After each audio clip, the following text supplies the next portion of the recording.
Pep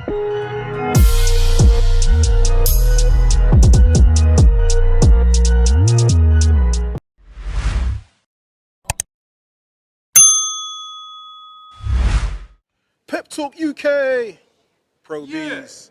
Once again, with the man himself, Mr. Eddie Hearn. How are you? Pep Talk in the house. Yeah. Sorry. Yeah, that was me. Yeah. You didn't know I could do that, did you? All right. I'll do that normally. Joined by promoter Eddie Hearn. How are you? I'm very well, mate. I'm very well. I hope you don't cut that bit out, by the way. Oh, do you know what? All organic. Thank you. The problem is now I'm getting to the older years of my life. At 42, everything that I do is just like a dad. Do you know what I mean? In fact, last night I come back from dinner and I do this thing. I say it's going to sound really sad. I walk up to a lamppost when I'm talking to people and I kick the lamppost, yeah? And I do it to my kids all the time. So I'm like, yeah, like that, right? And then I did it last night. We were out like with a staff dinner. They were just like, Ed, you're just a dad, aren't you? And when I done that, that was like a dad. It's like dancing. It's got a bit sad because I'm just not cool anymore. Do you know what I mean? I've got to say one thing, 41. Oh, that's all right. I'm a year older than you, yeah. You're cooler than me, though. I try. My mum dresses me. Yeah, you look cooler than me. We won't talk about the dad's bods. That's another podcast. Yeah, the dad's bod's not looking great either, but on we go. All right. It's been a very, very long day. We'll take it from the top. Josh Warrington, Mauricio Lara, big fight. Josh is looking pumped up for this one. Massive fight. I am very nervous, but that's a good sign. That means you got a real fight, you know. And the card is unbelievable tomorrow night. And I'm just excited to go there as a fan, to be honest with you. Warrington, last time out, wasn't at the races. Mauricio Lara, by the way, only had a 4 or 5 week camp last time. This time, Mauricio Lara's full of confidence, but Josh has 20,000 fans and he's pumped. Lara is full of confidence, thinks he's going to walk him down and knock him out. Josh thinks he's going to school him and beat him up and stop him. I've absolutely no idea what will happen. I'm gunning and pumped for a Josh Warrington victory. Fingers crossed, but whatever happens, it'll be an epic night. Some people are kind of questioning the tactics of Josh Warrington, whether to stand toe-to-toe with him or to box him. Now, we know Lara is heavy-handed. Yeah. Is that kind of a mistake on the behalf of Josh Warrington to stand toe-to-toe with Lara? I think the problem is Josh Warrington's greatest attributes are his engine, his punch, output.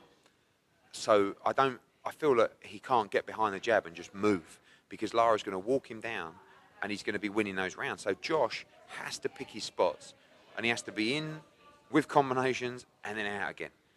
But, you know, Josh isn't a huge puncher and Lara appears to be very tough. So you're going to have to break him down round by round. But every time you're in range, Lara's going to let his hands go. And he believes that it only takes one shot and I've backed him up and I can just jump on him. So Josh has got to be so switched on defensively. He mustn't be trading up with Lara. And in the first fight, that's exactly what he did. He came out, he thought, 4 rounds, let me get him out of here. Bosh, chin up in the air, copped a left hook in the first round. And to be honest with you, it wasn't over from the first round, but we were in trouble from the first round. How he got through the 4th round, I will never know. The man has got unbelievable heart. I want to see heart tomorrow night. He will have to show it. I want to see skill. I want to see this. But he's going to have to go through the trenches. And it's going to be a great fight. Going to be a great fight. Talk of retirement if he loses. That would be something, wouldn't it? Yeah, I always think that when someone's been at a specific weight for like 25 fights or whatever it is, do you move up to super feather? He doesn't really struggle at 9 stone. So, but, you know, if he got beat in a good fight, a close fight, yeah, maybe he could move to super feather, but the dream is to go and win that Ring Magazine title, to box in the US, to do all these things, you know. And I feel like he has got so much more. And with his support that he had, I mean, you saw the weigh-in today. It was ridiculous. You know, I mean, some promoters don't have that many people at a show. And he's so lucky where he can go to Headingley and get 20,000 people in there. And that's coming off a loss, by the way, in a fight that he was just expected to win. So, you know, I think that he should be very proud of himself, and Lee should be very proud of him. Doesn't mean he's going to win, but he'll give it everything. He will give it everything tomorrow night. All right, just another matter. So I noticed that you were in Sheffield with the good man AJ. How's he getting along? He's doing really good. I mean, I'm I'm very proud of AJ. I know it sounds a bit cheesy, but he's built himself into a great fighter. He's a great individual and a great person, but he's also learned and taken bits of knowledge over the years and really created a special place there in Sheffield.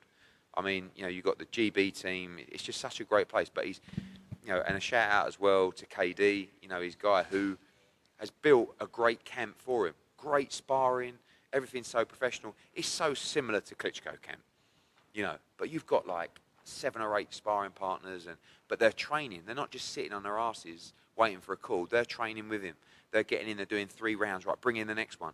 You know, he's taking this really seriously, and he's getting better every day. And this is the kind of fight that when he wins this fight, I want people to say, you're a pound for pound great. Because if you look at the level of opposition he's faced, he don't get the credit he deserves. And if he beats Usyk, who is on the pound for pound list, albeit as a cruiserweight, you've got to give AJ the credit and say, you are a pound for pound great fighter. So, looking great, feeling great. 3 weeks on Saturday, is it? Yeah. And then off we go, mate. 20,000 tomorrow, 65,000 in 3 weeks. On we go. People are talking about AJ's weight loss. I know, obviously, look, he's looking for speed against Usyk, who we know is going to do 12 rounds and can do 12 rounds. Has he dropped a bit too much physically? Didn't look small to me. Looked fucking massive. Looked like an absolute unit, to be honest with you. I mean, his legs look huge, powerful, fast. I think that with them, it's never a case of, okay, I'm going to drop weight. Right, what am I weighing today? It's just, I'm going to train.